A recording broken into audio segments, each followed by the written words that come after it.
ज्या वाटेवरनं चालतो ती वाट दुःखाची आहे, ती वाट खडतर आहे.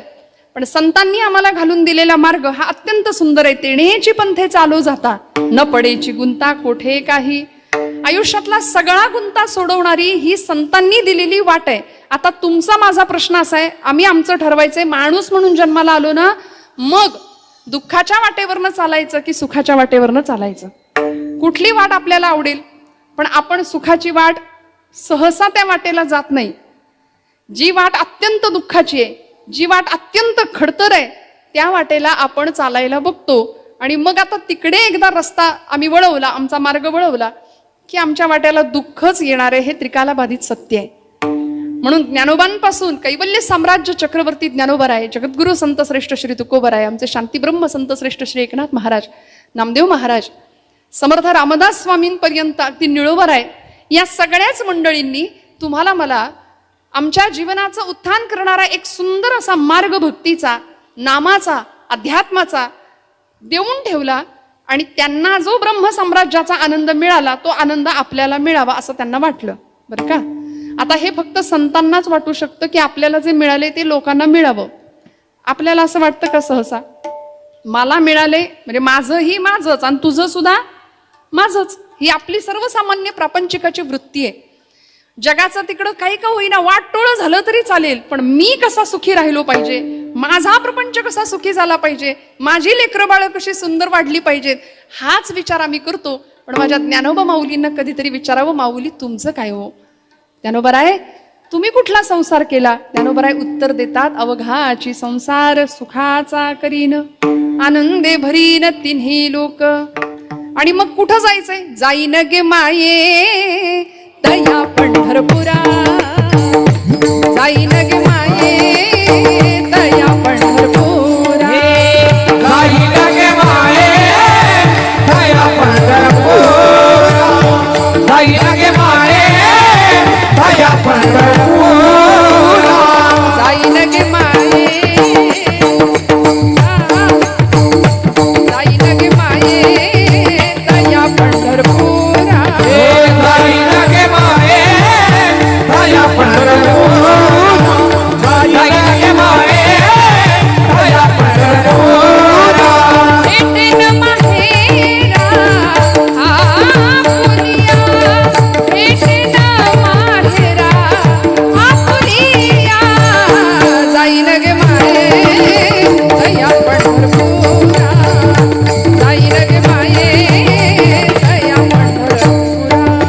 जाईन गे माये तया पंढरपुरा, जाईन गे माये तया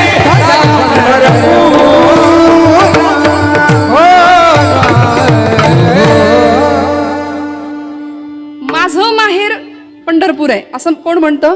ज्ञानोबराय, तुकोबराय. शीतळ हा पंथ माहेराची वाट, जवळीच नीट सुखरूप, आलो निजाच्या माहेरा, भेटे रखुमाईच्या वरा. संतांचं ते माहेर ठरलं, माझे माहेरा पंढरी आहे भिवरेच्या तीरी. लौकिकातलं सासर माहेर आमचं वेगळं, पण संतांची संकल्पना फार वेगळी होती. बाप आणि आई माझी, माझी विठ्ठल रखुमाई, माझे माहेर पंढरी आहे भिवरेच्या तीरी. माझी बहीण चंद्रभागा, काय नाती जोडली बघा ना संतांनी. पंढरपूरची वाट आवडली, प्रिय वाटली आणि आम्हाला सुद्धा तीच वाट धरायला सांगितली.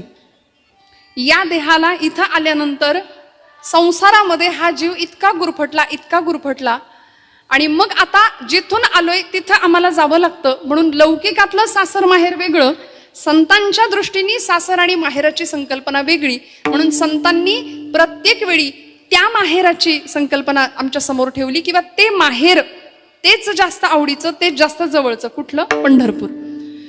मग ज्ञानोबरायांनी आम्हाला ती वाट दिली. बरं, माऊलींचं काम किंवा व्यक्तित्व साधं सुद्धा नाही, साक्षात कैवल्य साम्राज्य चक्रवर्ती. कैवल्याचा पुतळा प्रगटाला भूतळा, कैवल्याचा पुतळा प्रगटाला भूतळा. कैवल्याचा पुतळा प्रगटाला भूतळा, कैवल्याचा पुतळा प्रगटाला भूतळा. चैतन्याचा जिव्हाळा ज्ञानोबा माझा, चैतन्याचा जिव्हाळा ज्ञानोबा माझा. साधकांचा माय बाबा दर्शने हरे, साधकांचा माय बाबा दर्शने हरे बाबा. चैतन्याचा जिव्हाळा ज्ञानोबा माझा, चैतन्याचा जिव्हाळा ज्ञानोबा माझा. साधकाचा माय बाबा दर्शने, साधकाचा माय बाबा दर्शने हरे.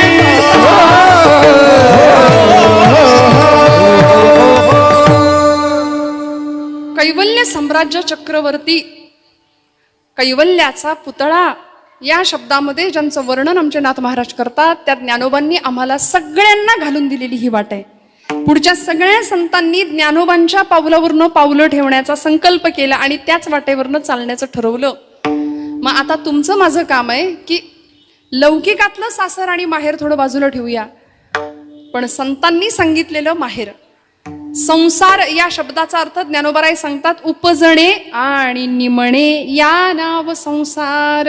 जन्माला येणं आणि इथून निघून जाणं ही संसाराची सोपी व्याख्या माऊली सांगतात. येणं आणि जाणं, येरझार आमच्या वाट्याला उगीच आलीये. आम्ही जन्माला येतो, पुन्हा निघून जातो. जैसे जीर्ण वस्त्र सांडिजे मग नूतन वेढीजे, तैसे देहांतराते स्वीकारिजे चैतन्यनाथे. गोपालकृष्णांनी सांगितलं, माऊलींनी त्याच्यावर टीका केली ज्ञानेश्वरीमध्ये. वासंसी जीर्णानि यथा विहाय नवानि गृह्णाति नरोपराणि, तथा शरीराणि विहाय जीर्णान्याति सय्यानि नवानि देहि. जुनं वस्त्र टाकून द्यावं, नवीन वस्त्र परिधान करावं, तसं हा जीव जुना देह टाकून देतो आणि नवीन देह परिधान करतो. आणि मग या चक्रामध्ये हा जीव अखंड अखंड फिरतच राहतो. मग या देहाला, या जीवाला खऱ्या अर्थी मुक्ती कशी मिळेल हा विचार संतांनी केला आणि मग आम्हाला मुक्तीचा, मोक्षाचा खरा मार्ग दिला. जीवनातला निरतिशय आनंद तुम्हाला मला प्राप्त झाला पाहिजे, कारण संसाराच्या रहाटगाडग्यामध्ये आम्ही असे बुडून गेलो, असे गुरफटलो की आता यातून बाहेर पडण्यासाठी संतांशिवाय आम्हाला दुसरा मार्ग नाही. म्हणून जगत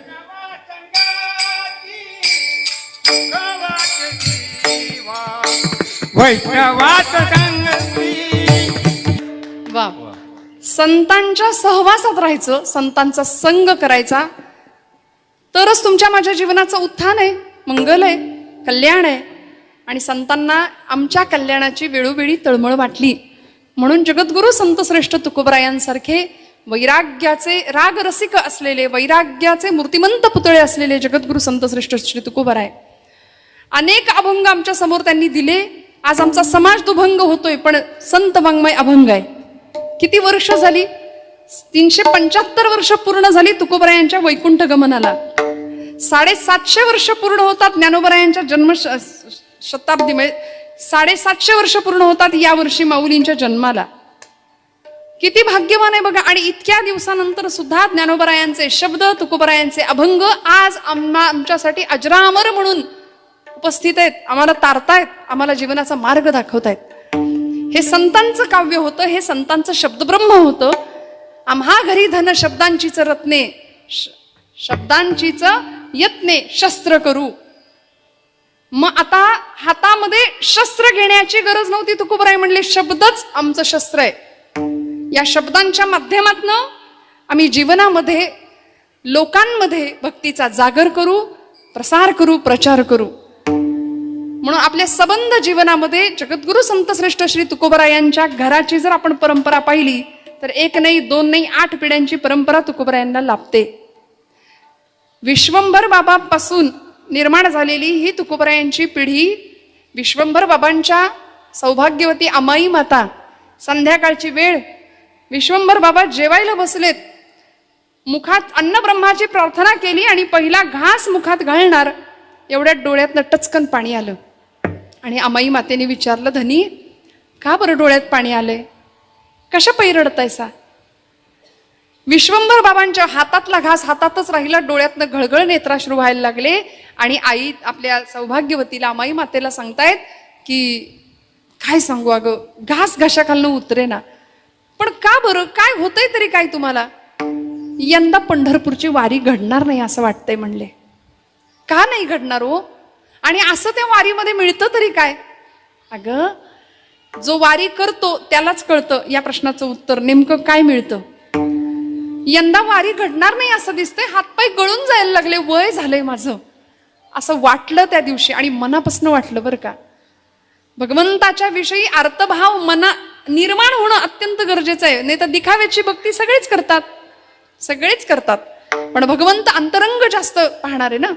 विश्वंभर बुवांनी सांगितलं, अगं हातपाय गळून गेलेत, यंदाची वारी बहुतेक माझ्याकडून घडत नाही. कसं तरी जेवण आटोपलं, अन्न ब्रह्माची प्रार्थना केली, हातावर पाणी घेतलं, बिछाण्यावर अंग टाकलं, झोप काही लागली नाही. पण पहाटेच्या वेळी थोडासा डोळा लागला आणि डोळ्यासमोर लख्ख प्रकाश. साक्षात भगवंत पंढरीश परमात्मा पांडुरंगांनी स्वप्न दृष्टांत दिला. आणि स्वप्नात पांडुरंग परमात्मा येऊन विश्वंभर बुवांना सांगतायत, बुवा अहो तुम्ही पंढरपूरला आला नाही म्हणून काय झालं, मी आलोय तुमच्या मळ्यात, मागे जाऊन बघा जरा काय आहे. उठले, शुचिरभूत झाले, 4 माणसं सोबत घेतली आणि आमराईमध्ये गेले. घराच्या मागे असलेल्या आमराईमध्ये काही खणण्याचं साहित्य सोबत घेतलं, 4 माणसं बरोबर घेतली आणि मंद सुगंध असा तुळशीचा वास आला, सुगंध आला. बघा, जिथं भगवंत असतो ना तिथं सुगंध असतो. मी अजून बोलते, जिथं सुगंध असतो तिथे भगवंत असतो. जिथं सुगंध आहे तिथे कृष्ण परमात्मा आहे, तिथे पांडुरंग परमात्मा आहे. तुळशीचा सुगंध आला. पृथ्वी माझी सुगंध जाण, तो मी म्हणे नारायण. नाथ भागवतातली ओवी आहे नाथबाबांची. पर्वता माझी स्थैर्यपण, तो मी म्हणे नारायण. पृथ्वी माझी सुगंध जाण, तो मी म्हणे श्रीकृष्ण. विठ्ठल विठ्ठल विठ्ठल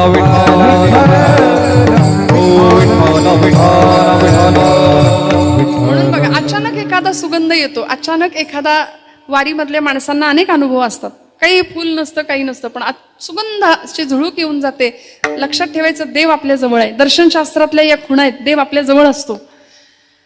असा सुगंध आला आणि थांबले तिथं. कुणाला तरी सांगितलं, बरा माती बाजूला करा.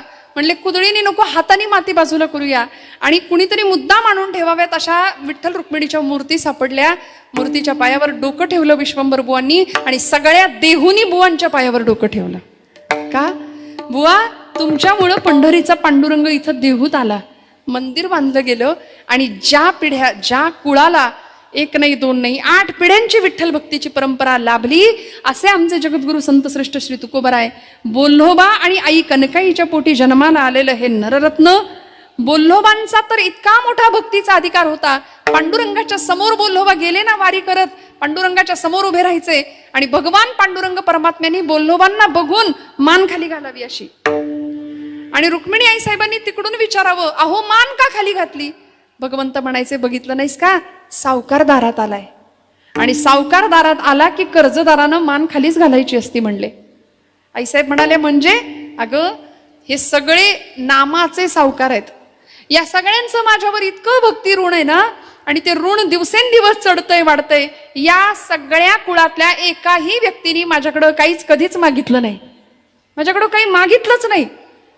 बोल्होबांना पांडुरंग परमात्मा स्वतः म्हणायचे, तुमच्या कुळात कोणी माझ्याकडं काही मागितलं नाही, माझ्याकडं येणारे सगळे भक्त कमी आणि व्यापारी जास्त आहेत.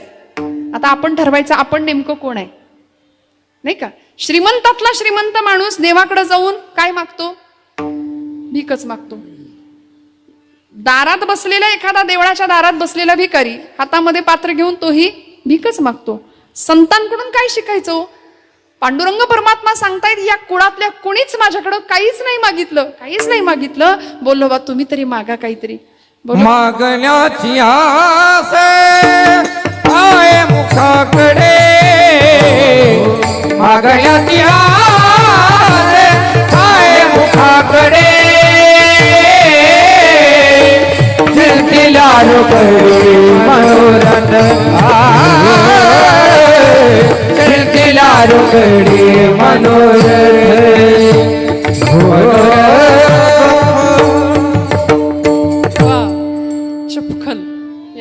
प्रमाण.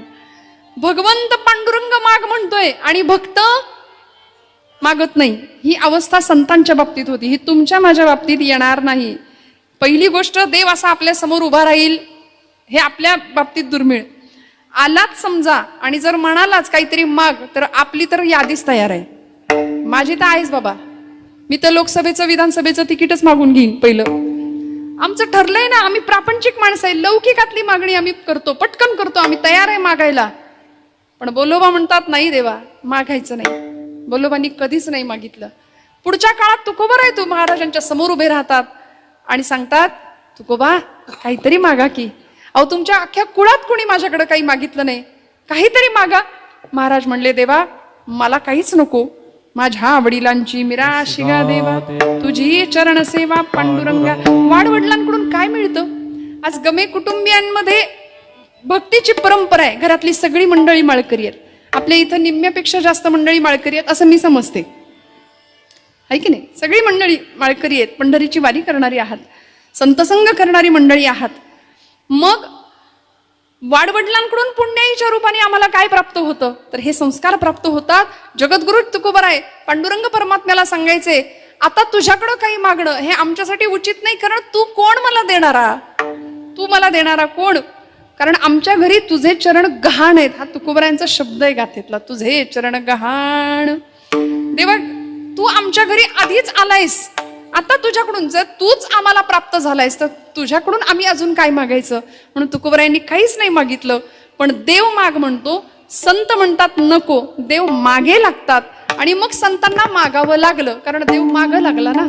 माग माग माग म्हणून मागं लागला, संतांना मागावं लागलं आणि म्हणून मागणीपर प्रकरण निघाली. आज एकदिवसीय नैमित्तिक कार्यक्रमामध्ये पुण्यस्मरणासाठी हा अभंग का, याचं प्रयोजन एकच आहे, लागला टकळा पंढरीचा. वारी जवळ आली, 19 तारखेला प्रस्थान आहे. जातीवंत निष्ठावंत वारकरी स्वस्थ बसू शकत नाही. कधी एकदा त्या सावळ्या परब्रह्माच्या दिशेने माझी धाव जाईल आणि मी तिकडे धावत जाईल. हजारो लाखो वारकऱ्यांच्या सोबत मलाही सोबत जाता यावं, माऊलींच्या मागे मागे त्या वाटेवरनं चालता यावं आणि मिळणारा आनंद शब्दांच्या पलीकडचा आहे. मग तिथं गेल्यावर काय मिळतो? भक्त कृपेची माय गे, ओळखिली विठाई गे, एका जनार्दनी विटे, जोडियले पाय गे, तुळशी हार गळा गे, कस्तुरीचा टिळा गे, तुळशी माळ गळा गे, कस्तुरीचा टिळा गे, तुळशी माळ गळा गे, कस्तुरीचा टिळा गे, हार गळा गे, कस्तुरीचा टिळा.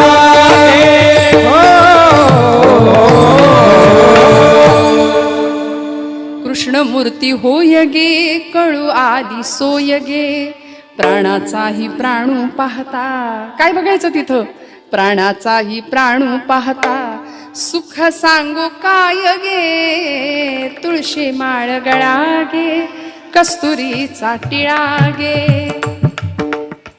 इतका आनंद त्या वाटेवर मिळतो, विटेवरचा देव वाटेत भेटतो. म्हणून त्या वाटेवर चालायचं आणि संतांनी आम्हाला ती वाट दिली. तुकोबारायांनी पांडुरंगासमोर उभं राहिल्यानंतर तुकोबाराय काहीच मागे ना, तेव्हा देवानी सांगावं, महाराज काहीतरी मागा. आता नाथांच्या मागे सुद्धा देवानी असंच लागावं, नाथ काहीतरी मागा. नाथबाबा म्हणले, बरं नाथांची परंपरा साधी सोपी नाही. शांतीब्रह्म पैठण निवासी एकनाथ महाराज, नाथांचे पणजोबा कोण? भानुदास महाराज. भानुदास महाराजांना सुद्धा देव मागे लागले होते, काहीतरी मागा, काहीतरी मागा. भानुदास महाराज म्हणले, मला तर काही नको, तुलाच काही हवं असलं तर माग माझ्याकडून. याला म्हणायचं कॉन्फिडन्स. काय अधिकार होता, काय ताकद होती, सामर्थ्य होतं. तुला काही हवंय का देवा माझ्याकडून? भगवंत म्हणले, हो मला हवंय. आता उलट झालं, देव याचक झाला आणि भक्त मालक झाला, देणारा झाला, दाता झाला. भानुदास महाराज म्हणले, देवा काय मागायचंय मागून घे. भगवंत म्हणाले, मला तुमच्या कुळात जन्माला येण्याची परवानगी द्या. आणि मग भानुदासाचे कुळी महाविष्णूचा अवतार. म्हणून नाथ बाबा साधं सोपं नाही, साक्षात महाविष्णूंचा अवतार म्हणून नाथबाबांनी जन्म घेतला इथे नाथांच्या भानुदासांच्या कुळामध्ये. ही भक्तीची परंपरा, ही अनेक पिढ्यांची परंपरा या संतांना लाभली. आणि मग अशा वेळी तुकोबारायांच्या समोर ज्यावेळी भगवंत येतात आणि सांगतात देवा मागा, एकतर संत काही मागत नाहीत. मागण्याचं प्रयोजन काय? देव मागे लागला म्हणून. बरं, मागितलं का? स्वतःसाठी नाही मागितलं, जगासाठी मागितलं. आणि जगाला कळावं वेळ आलीच देवाकडे काही मागण्याची तर काय मागायचं असतं याचा वस्तुपाठ समाजाला कळावा म्हणून संत मागणं मागतात. विठ्ठल विठ्ठल विठ्ठल विठ्ठल विठ्ठल विठ्ठल. लौकिक कुठल्याही गोष्टीचा कुठल्याच प्रकारचा अट्टहास किंवा हव्यास संतांना नव्हता. कारण तुकोबरायांना जर विचारलं ना, महाराज तुमचं काय? शेवटच्या काळामध्ये महाराज म्हणतात की आता आमच्या आयुष्यातली तृष्णा, आशा, वासना सगळं संपलंय. आता निश्चिंतीने पावलो विसावा, आता निश्चिंतीने पावलो विसावा, आता निश्चिंतीने पावलो विसावा, आता निश्चिंतीने पावलो विसावा. तनिया धावा तृष्णेची तनिया धावा तृष्णेची आता निश्चिंतीने पावलो विसावा, आता निश्चिंतीने पावलो विसावा. कुंडलिया भावा तृष्णेया, कुंडलिया भावा तृष्णेया, आता निश्चिंतीने पावलो विसावा, आता निश्चिंतीने पावलो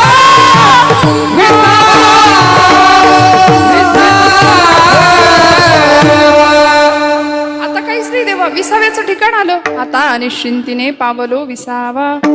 आणि म्हणून तुकोबरायांचं जीवन कार्य, तुकोबरायांचं भगवंताप्रती असलेलं समर्पण हे साधं सुद्धा नव्हतं. कुणी कितीही काहीही म्हटलं तरी तुकोबराय वैकुंठाला सदेह वैकुंठाला गेले होते, गेले होते, गेले होते. हे त्रिकालाबाधित सत्य आहे. विठ्ठल विठ्ठल विठ्ठल विठ्ठल विठ्ठल विठ्ठल.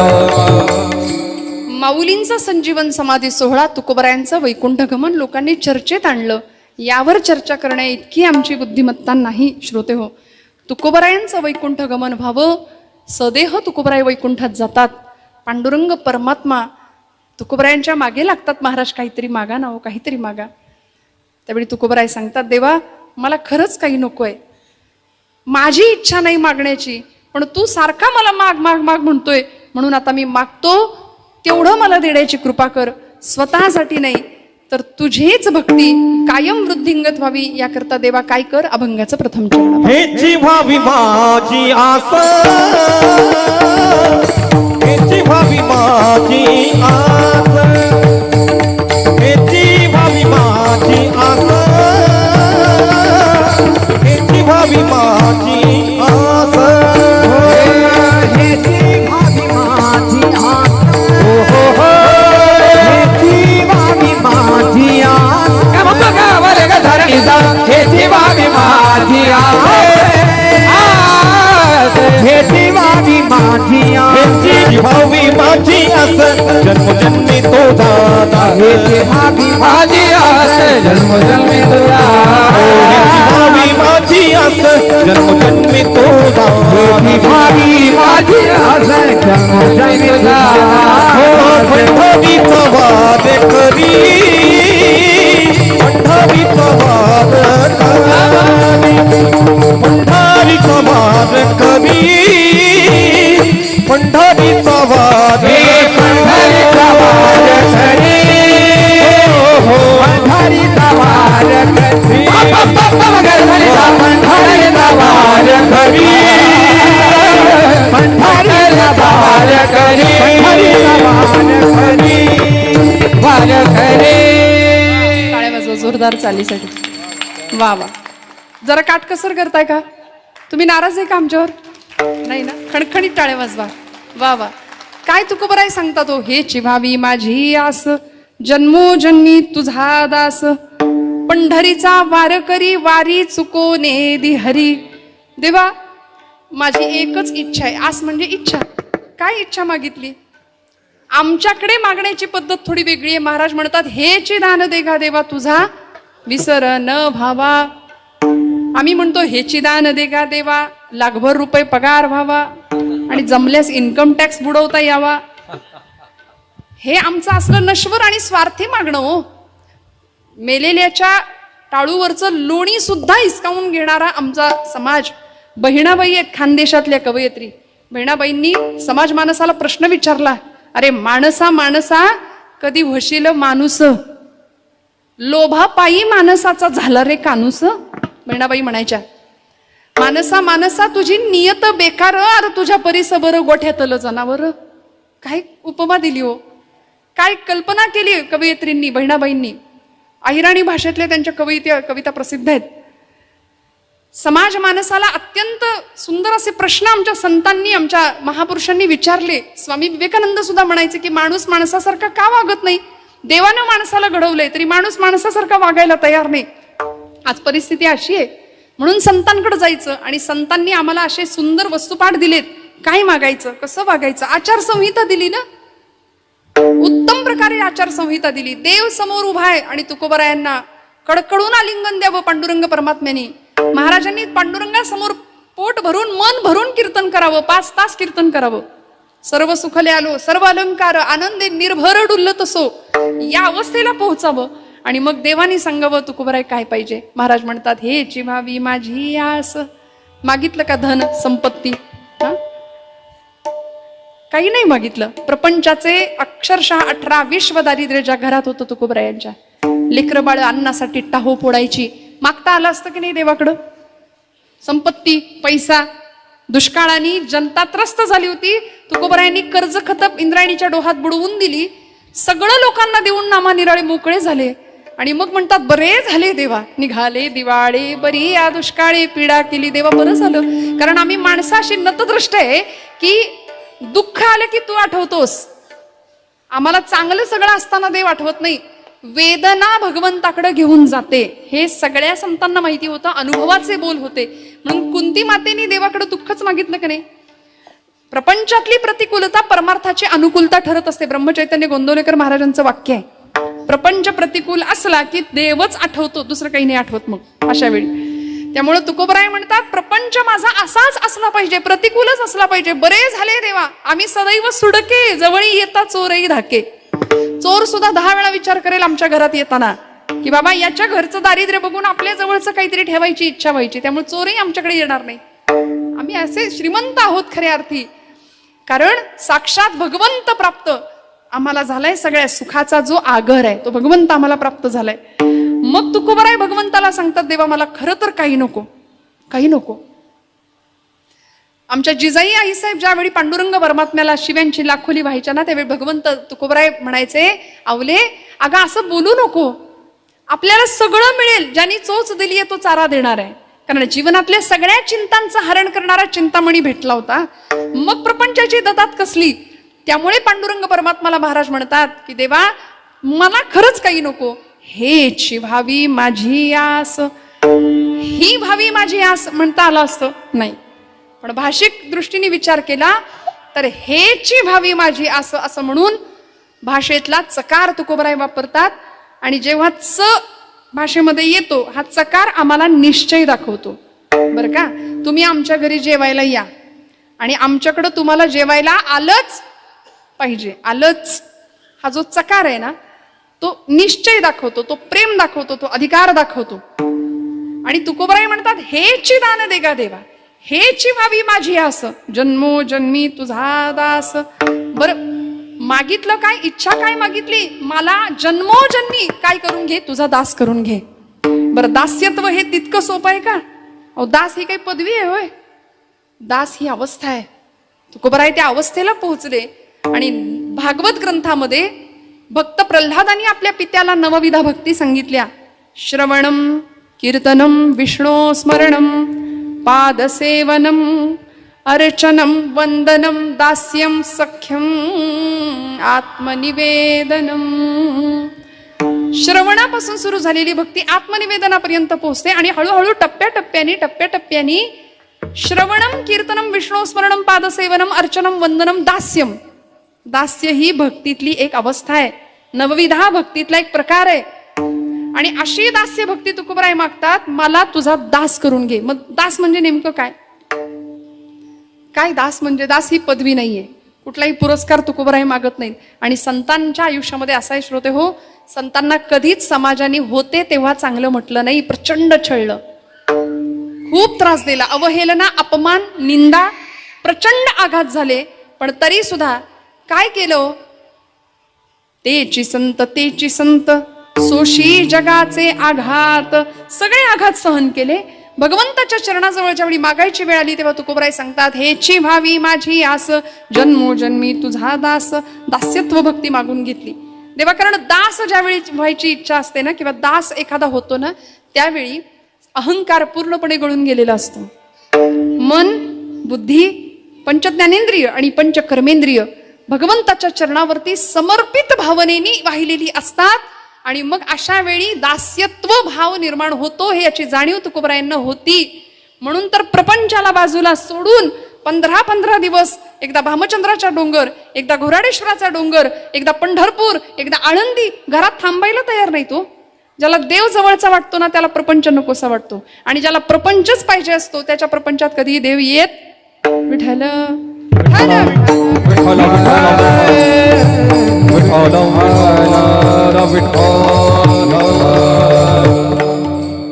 म्हणून तर पांडुरंग परमात्म्याला तुकोबरायांना सांभाळणारी तुकोबरायांची सौभाग्यवती आमच्या जिजाई आई साहेब, त्यांचं दुःख दूर करावं असं वाटलं की नाही हो?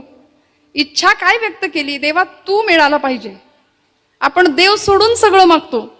हे चिवावी माझी आस,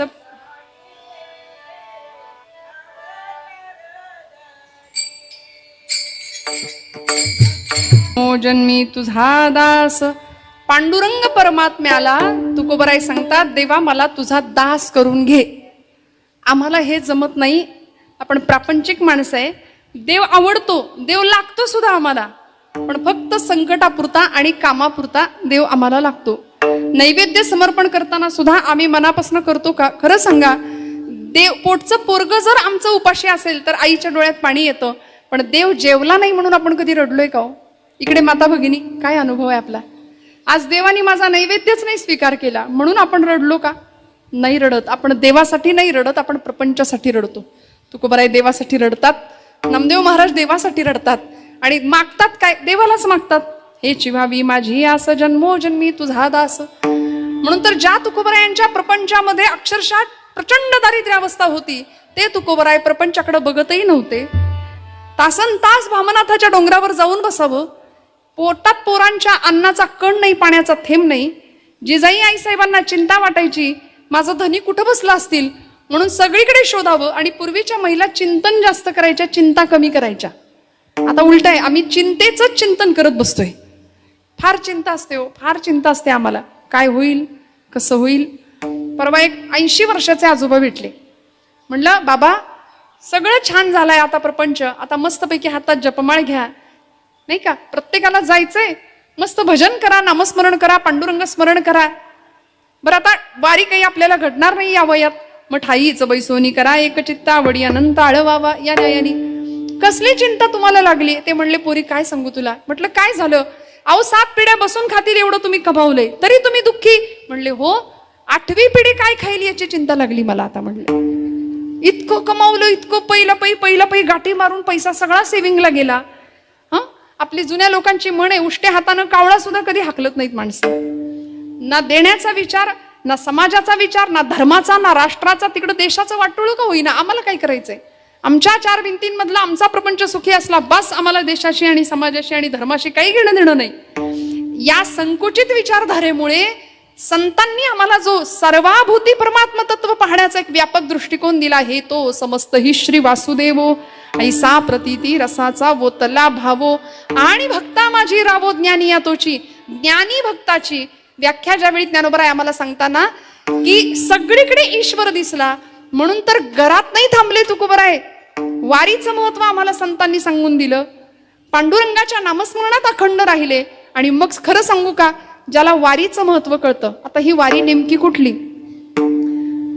गाठोडं बांधायचं, वळकटी घ्यायची आणि घरात कोणी विचारत नाही म्हणून पंढरपूरला जायचं, ही वारी आहे का? तिथं पांडुरंग सोडून सगळं मन आमचं सगळीकडे भरकटतं. ही वारी आहे का? नाही. तुकोबरायांनी आतल्या वारीचा विचार केलाय. ही देहाकडून घडणारी वारी आहे ना, ती सर्व अभिमान गळून जाणारी वारी असली पाहिजे. सगळे अभिमान, देहाचा सुद्धा अभिमान गळून जाणं हे या वारीचं इप्सित आहे. वारीत गेल्यानंतर इथं लहान मोठा, तुझा माझा हा भेदच नाही. यारे यारे लहान थोर, याती भलती नारी नर, सकळांसी आहे यथ अधिकार. सगळेजण एका कृपा छत्रछायेखाली, एका शिस्ती म्हणजे माझ्या ज्ञानोबा माऊलींच्या मागे मागे चालतो ना, मग तिथं अहंकार पूर्णपणे गळून पडतो. आणि भगवंताला जर ॲलर्जी कुठली असेल ना, तर मी नेहमी सांगते दंभाची. आपल्याला बघा ॲलर्जी असते, तशी देवाला ॲलर्जी आहे. हा मी आला की देव म्हणतो माझ्याकडे फिरकू नकोस. कारण त्याची ताकद काय? यदादित्य गतंतेजो जगत भासयते किलम यच्चंद्रमसी यच्चाग्नो तत्तेजो विद्यमाम. तुझी या सत्तेने वेदासी बोलणे. केवढी मोठी भगवंताची सत्ता आहे. वृक्षाचे हे पान हाले त्याची सत्ता राहिली अहंता मग कोठे. ही सगळी अहंता गळून पडावी. कर्मेंद्रिय ज्ञानेंद्रिय भगवंताच्या चरणाशी लागावीत. म्हणून महाराज म्हणाले, देवा सगळी इंद्रिय तुझ्या कामी आली पाहिजेत. घेई घेई माझे वाचे गोड नाम विठोबाचे. डोळे तुम्ही घ्या रे सुख, पहा विठोबाचे मुख. तुम्ही ऐका रे कान माझ्या विठोबाचे.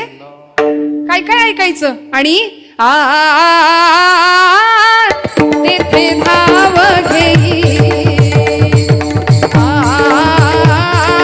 मना तेथे धाव घेई.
तेथे धाव घेई राही विठोबाचे पायी. मनाने काय करायचं? भगवंताच्या पायाशी धाव घ्यायची. कारण काय तिथं सर्व सुखे येथे आजीची ओळली. सगळी सुख तिथं आहेत. म्हणून आमचा लाखोंचा महाराष्ट्राचा समुदाय तिकडं धावतोय. हे चिव्हावी माझी आस जन्मोजन्मी तुझा दास. देवा तुझं दास्यत्व मला दे, मला तुझं करून घे. मला तुला देऊन टाकतो आणि तू तुला मला देऊन टाक. देव आणि भक्त यामध्ये भेद राहत नाही. मग आता मी भक्त तू देव ऐसे करी असं म्हणणारे तुकोबराय अद्वैत स्वरूपाला जातात. आणि देवा तुझ्या माझ्यात आता भेद नाही. तुका आकाशा एवढा अणुरणिया थोकडा, तुका आकाशा एवढा, या स्थितीपर्यंत महाराज जातात. आणि संपूर्ण शरणागती, काय म्हणायचं, शरण येणं, दास्य होणं. जिथे कुठल्याही आश्रयाचा त्याग असतो त्याला अनन्य भाव असं म्हणतात. आणि अन्याश्रयाणाम त्याग हा इति अनन्यता. ही अनन्य शब्दाची व्याख्या सांगतात. जो मज होय अनन्य शरण तयांचे निवारी मी जन्म मरण. म्हणून शरणागतासी शरण्य मीची एको. भगवंत म्हणतात शरणागताला सुद्धा मी शरण जातो. एवढा भक्तीचा अधिकार भक्ताकडे देतो भगवंत स्वतः. म्हणून भक्ताला काय मागायचं भगवंताकडे? तुकोबराय सांगतात दास्यत्व मागायचं. मला तुझा दास करून घे, जन्मोजन्मी तुझा दास. आणि मग आता या वाटेवर मला तुझ्या वाटेवर घेऊन जात असताना माझ्याकडून घडणारी तुझी वारी चुकवायची नाही, ही जबाबदारी तुझी. दुसऱ्याच्या पंढरीचा वार करणे